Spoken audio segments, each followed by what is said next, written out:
Magandang umaga mga kapamilya. Ako po si Brother Ernald. Saluhan niyo po muna ako tayo magkapit pandasal. Ngayon po ay ika-32 wedding anniversary ng aking mga magulang.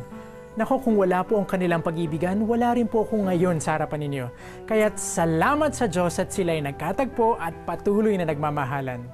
Talagang sa ganitong uri ng mga pagdiriwang, tayo ay nabibigyan ng pagkakataon na magpasalamat ng lubusan. Ang ating pasasalamat ang nagiging alaala ng ating puso upang hindi natin nakalilimutan kung paano tayo patuloy na inaalagaan at hindi pinababayaan ng ating Panginoon.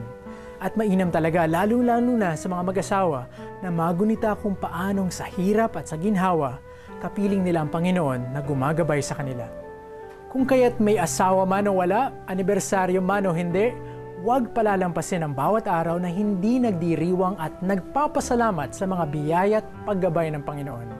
Sa ganung paraan, patuloy nating maaalala na kailanmay hindi niya tayo pinababayaan at tunay ngang ang kanyang pagmamahal sa atin ay magpakailanman.